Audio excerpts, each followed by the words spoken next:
예수 그리스도로부터 은혜와 평강이 여러분 모두와 함께 하시기를 바랍니다.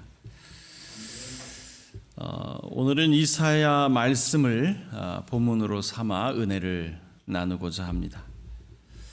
이 문명이 발생한 이후 제4차 산업혁명 시대라 불리는 오늘날까지 인류는 기나긴 역사와 문화를 만들어 왔습니다. 이 길고 긴 역사 속에서 결코 빠질 수 없는 한 가지가 있다면 그것은 바로 전쟁일 겁니다. 인류의 역사는 곧 전쟁의 역사다라고 해도 과언이 아닐 정도로 인류 역사는 전쟁이 끊이질 않았죠. 이 성경의 역사도 예외는 아닙니다. 오늘 우리가 읽은 이사야 55장도 이스라엘의 남유다가 바벨론에 의해서 멸망당하고 또 포로로 잡혀가 있던 그 시대를 배경으로 하고 있는 이야기입니다. 그러니까 바벨론과의 전쟁에서 패배한 남유다는 이 다윗 왕조를 상징하는 예루살렘이 함락되었고요. 또 야훼의 임재를 상징하는 예루살렘 성전도 파괴되고 말았습니다. 하나님의 도성 예루살렘이 폐허로 전락하고 만 것입니다. 이 왕을 비롯한 귀족과 지도자들, 식자층은 모두 포로로 잡혀가고 말았죠. 우리 민족도 나라를 잃은 역사적 경험이 있기에 이들의 절망과 서름이 어느 정도였을지 짐작하고도 남을 것입니다. 이렇게 나라를 잃고 바벨론에서 포로 생활을 할 때, 다시 말하면 패방과 멸망으로 인해 모든 것이 초토화된 그 절망적인 상황 속에서 등장하는 인물이 바로 오늘 본문에 등장하는 이사야 선지자입니다. 이 이사야는 이 남유다가 멸망하기 이전에 활동했던 제1 이사야, 그리고 포로 귀환 이후에 활동했던 제3 이사야와는 다른 인물입니다. 학자들은 그를 가리켜서 제2 이사야라고 부릅니다만 우리는 오늘 편의상 그냥 이사야라고 부르겠습니다. 이사야가 이렇게 절망적인 상황 속에서 뭐라고 예언하고 있는지 우리 한번 들어볼까요? 12절 말씀입니다. 참으로 너희는 기뻐하면서 바빌론을 떠날 것이며 평안히 인도받아 나올 것이다. 산과 언덕이 너희 앞에서 소리 높여 노래하며 들의 모든 나무가 손뼉을 칠 것이다. 뭐라는 거죠? 이제 통한의 세월, 그 지긋지긋했던 포로 생활이 끝나고 고국으로 돌아가게 될 것이다. 이런 예언이에요. 여러분, 이 예언이 바벨론 포로 생활 중 어느 시점에 한 것인지 우리가 정확히 알 수는 없지만 우리는 40장부터 55장까지를 제2 이사야라고 분류하거든요. 근데 오늘 우리가 읽은 말씀이 55장이잖아요. 그러니 이것은 포로 생활 거의 막바지에 다다랐을 때 한 예언이다라고 조심스럽게 추정해 볼 수 있겠죠. 자, 여러분, 그 당시 포로 생활을 가장 길게 했던 사람은 약 70년 동안 포로 생활을 했습니다. 자, 그런데 이 예언, 이사야의 이 예언이 그들에게 어떻게 들렸을까요? 이제 곧 포로 생활이 끝날 거랍니다. 그들에게 어떻게 들렸을까요? 너무 기뻐서 막 춤을 덩실덩실 췄을까요? 어땠을 것 같아요? 여러분, 우리 한반도가 이 남북한으로 분단되지 얼마가 됐습니까? 70년이 넘었죠? 훌쩍 넘었습니다. 이런 상황 속에서 곧 통일이 될 거야, 이런 느낌과 좀 비슷하지 않았을까요? 네? 물론 바벨론 포로 시대와 오늘날의 이 한반도 상황을 같은 선상에 놓고 비교할 수는 없지만 그 당시 포로 생활을 하던 사람들은 왠지 이런 느낌을 받지 않았을까? 네? 그렇게 조심스럽게 추측을 해보는 겁니다. 왜냐하면 이 바벨론 포로 생활이 거의 50년이 넘어서면서부터 그들은 그 생활에 익숙해졌겠죠. 네? 그럭저럭 살만했다고요. 이 생활이 점차 익숙해져 가면서 오히려 더 편안하게 느꼈을지도 모릅니다. 네? 은근히 이 생활이 계속 지속되는 사람들도 분명 있었을 거라는 거죠. 네? 폐허가 된 고국으로 돌아가는 것보다 문명이 발달한 이 바벨론에서 그럭저럭 살아가는 것이 더 낫겠다, 이렇게 생각하는 사람들이 왜 없었겠습니까? 안 그래요? 우리도 그렇잖아요. 지금 분단된 지 70년이 훌쩍 넘었는데 그냥 이렇게 살면 되지, 무슨 통일은? 에? 통일이 되면 더 어려워지는 거 아니야? 독일도 통일된 이후에 한참 동안 혼란을 겪었다고 하는데 우리는 더 힘든 생활이 찾아오는 것 아니야?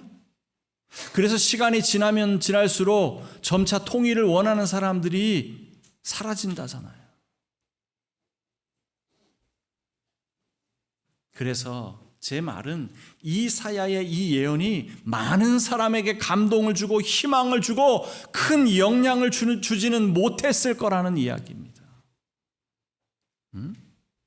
저의 이런 추정이 터무니없지만은 않은 이유가 뭐냐면 유대인들의 실망과 좌절은 단순히 나라를 빼앗겼다라고 하는 이 현실적인 절망도 절망이지만 그보다도 하나님께서 우리를 버리셨다, 하나님께서 우리를 버리셨다라고 하는 이 영적인 실망감과 상실감이 더욱 큰 것이었거든요.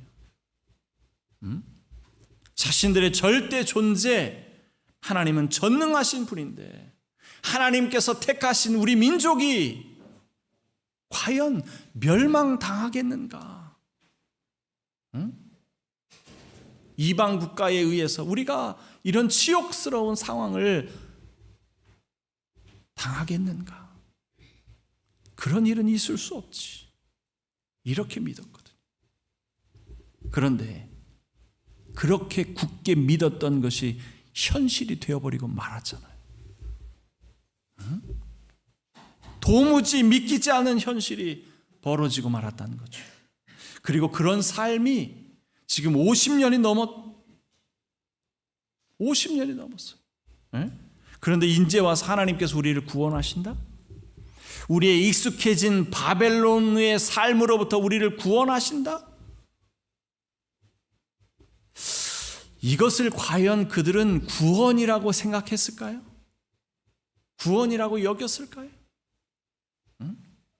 이사야의 이 외침에 귀 기울인 사람이 과연 몇이나 있었을까요? 그럼에도 이사야는 꿋꿋하게 하나님의 말씀을 전합니다. 선지자의 사명은 하나님의 말씀을 받은 그대로 대언하는 것이니 듣는 이가 없어도, 귀 기울이는 사람이 없어도 꿋꿋하게 전합니다. 저는 이 이야기가 저에게 상당히 도전이 되는 말씀이에요. 아마 여러분에게도 마찬가지일 텐데요. 무슨 이야기냐면 이 설교자들이 말씀을 준비하다가 이 말씀이 청중들에게 반응이 별로일 것 같다 그러면 빼버리거든요. 안 해요. 그리고 이것은 반응이 좀 괜찮을 것 같다 그러면 뭐 덧붙이기도 하죠. 네? 소위 청중의 입맛에 맞는 설교를 한다는 겁니다. 네? 그래야 인기가 있는 설교자가 되는 것이고 또 그래야 많은 사람이 몰려올 테니까 이런 생각을 한다는 거죠. 그런데 하나님의 말씀이라고 하는 것이 그렇습니까? 정말 그래요? 네? 하나님의 말씀은 좌우의 날선 어떤 검보다도 예리하다고 했습니다. 사람 속을 꿰뚫어 혼과 영을 갈라내고 관절과 골수를 갈라놓기까지 한다. 이렇게 말씀하고 있어요. 하나님의 말씀은 부드럽고 달콤한 말씀만 있는 것이 아니라는 이야기죠. 우리의 속을 훤히 드러내고 후벼 파는 말씀도 있다는 말입니다. 하나님의 말씀을 있는 그대로 전하는 것이 하나님의 말씀을 받은 자의 사명인 것이죠. 그래서 저는 오늘도 외칩니다. 여러분이 듣던 안 듣던 저는 외칩니다. 우리의 하나님은 구원의 하나님이시라. 이사야가 외쳤던 것처럼 우리 하나님은 바벨론에 갇혀있던 삶에서 해방하시는 구원의 하나님이시라고 외치는 겁니다. 바벨론 포로 생활을 하던 사람들이 그것을 원하던 원하지 않던 하나님은 그 포로 생활에서 건지시는 구원의 하나님이시라는 사실을 외치는 거예요. 하나님은 왜 사람들이 원하지 않는 방식으로 구원하실까요? 왜 우리가 원하는 방식으로 구원하시지 않느냐고 볼멘 소리 하는 사람들이 분명히 있을지도 몰라요. 그 질문에 대한 답은 우리 8절 말씀으로 대신하겠습니다. 이는 내 생각이 너희의 생각과 다르며 내 길은 너희의 길과 다름이니라. 하나님이 우리를 구원해 가시는 방식은 우리가 원하는 방식이 아닙니다. 우리가 원하는 것이, 그것을 이루는 것이 곧 구원은 아니니까요. 여러분, 아이들을 키워보신 분들은 아시겠습니다만 아이들이 떼를 쓴다고 해서 다 들어줄 수 있습니까? 다 들어줘요? 아이들이 원하는 것을 다 들어주는 것은 그 아이를 위하는 것이 아니라 오히려 망치는 길이라는 것을 지혜로운 부모는 압니다. 다 들어줄 수가 없는 거예요. 우리 한번 생각해 보자고요. 바벨론 포로 생활이라고 하는 것이 무슨 포로 수용소에 갇혀서 비인간적인 대우를 받으며 살아갔던 것은 분명 아닙니다. 고국을 잃고 남의 나라에서 살아가는 것은 남모를 서름과 남모를 눈물이 있었던 것은 분명하겠지만 그런 대로 잘 적응하며 살았고 경제활동도 가능했던 터라 유대인 중에는 일부 부를 축적한 사람들도 있었어요. 모든 사람들이 다 잘 풀린 것은 아니지만 그럭저럭 살만했다고요. 그러니 폐허로 변한 고국으로 돌아가는 것보다 이곳에 남아 살고 싶어하는 사람들이 많이 있었다는 겁니다. 그래서 고국으로의 귀환이 오랜 시간이 필요했던 거예요. 여러분, 바벨론 포로 생활이라고 하는 것이 유대인들에게 어떤 것이었는지 좀 짐작이 되십니까? 짐작이 되세요?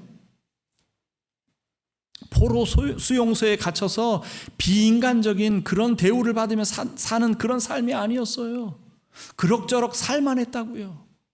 자, 이런 상황 속에서 고국으로 돌아가서 그 폐허로 변한 고국으로 돌아가는 것이 그들에게 구원일까요? 아니면 고국으로 돌아가지 않고 이 바벨론의 털을 잡고 살아가는 것이 그들에게 구원일까요? 어떤 것이 더 나은 선택일까요? 사실 우리의 생각과 판단이 그리 중요하지는 않습니다. 구원의 하나님은 유대인들이 고국으로 돌아가는 것이 더 좋은 구원의 길이라는 것을 아셨기에 그렇게 행하신 겁니다. 아무리 유대인들이 그것을 원하지 않는다 하더라도 궁극적으로는 고국으로 돌아가는 것이 그들에게 구원이라고 하는 것을 아셨기에 그 길을 택하신 거예요. 결국 하나님의 계획에 따라 유대인들은 포로 생활을 마치고 고국으로 돌아갈 수 있게 되었죠. 신흥제국 페르시아에 의해 바벨론은 몰락하게 되고 페르시아의 왕 이 고레스의 칙령에 따라 유대인들은 고국으로 돌아갈 수 있게 된 것입니다. 우리는 이런 역사적인 사건을 통해 두 가지 진실을 확인할 수 있습니다. 하나는 우리의 하나님은 구원의 하나님이시라는 사실, 그리고 또 하나는 구원의 하나님은 반드시 그 구원을 이루신다는 사실입니다. 이것은 진실이에요. 이것은 진실입니다. 그리고 거기에 한 가지를 덧붙인다면 하나님께서 우리의 구원을 이루어 가시는 방식은 우리가 원하는 방식이 아닌, 우리가 예상하지 못하는, 예기치 않은 놀라운 방식으로 이루어 가신다는 사실입니다. 이것은 진실이에요. 진실이라고. 그 해방의 기쁨을 오늘 본문 말씀은 12절과 13절에서 표현하고 있는 겁니다.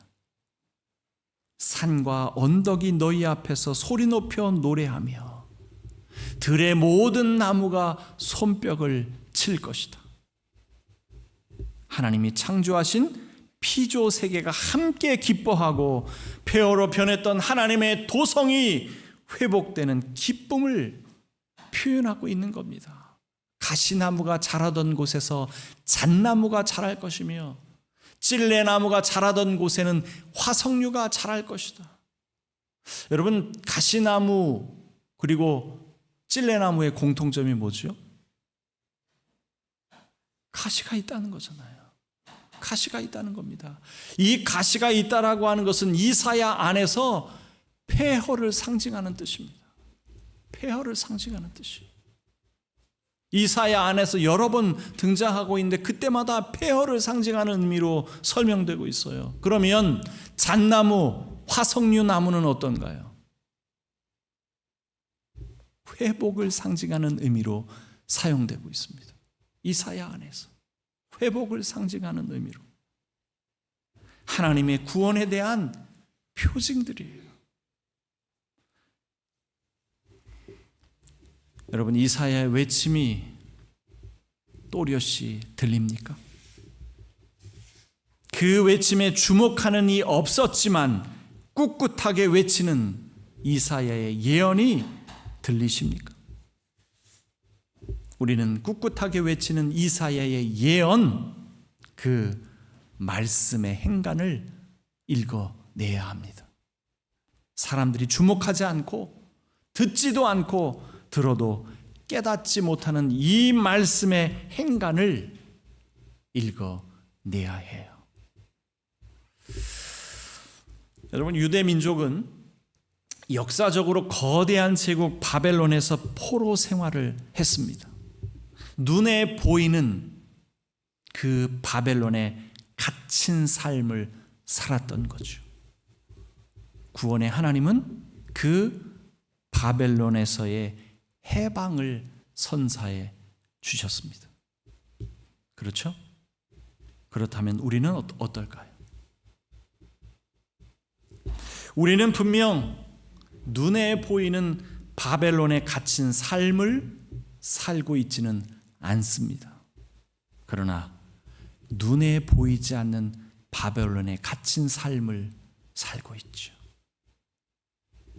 비성경적이고 비신학적인 가르침과 행태들이 난무하는 교회 속에서 있을 수도 없고 있어서도 안 되는 터무니없는 일들이 난무하는 그러한 속에서 우리는 갇혀 살고 있다는 말입니다. 교회가 타락하고 부패한 것은 비단 500년 전의 이야기만은 아니에요. 그 이후로도 늘상 있었고 지금도 마찬가지입니다. 제가 앞에서 인류의 역사는 곧 전쟁의 역사다라고 해도 과언이 아니라고 했죠. 교회의 역사는 타락의 역사다라고 해도 과언이 아닙니다. 그 타락상을 다 이야기하려면 밤새도록 이야기해도 부족하기에 그 이야기를 굳이 하진 않겠습니다. 그 민낯을 드러내는 것도 필요하겠지만 그보다 더 중요한 것이 있습니다. 눈에 보이지 않는 바벨론에 사로잡힌 삶을 살고 있는 우리에게 구원의 하나님은 해방의 기쁨을 선사해 주신다는 사실입니다. 이것은 진실이에요. 이것은 진실이라고요.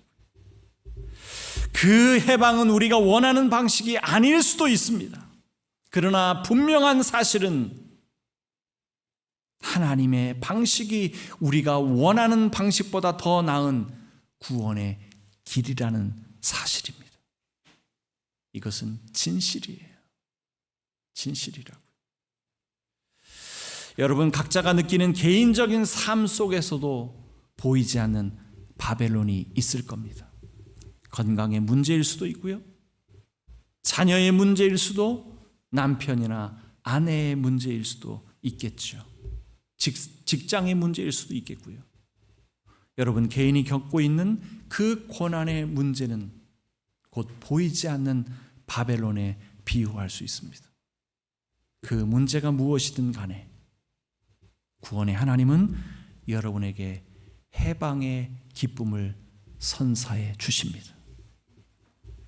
여러분이 원하지 않는 방식일지라도, 여러분의 생각과는 다른 방법일지라도 분명한 사실은 그것이 더 나은 구원의 길이라는 사실입니다.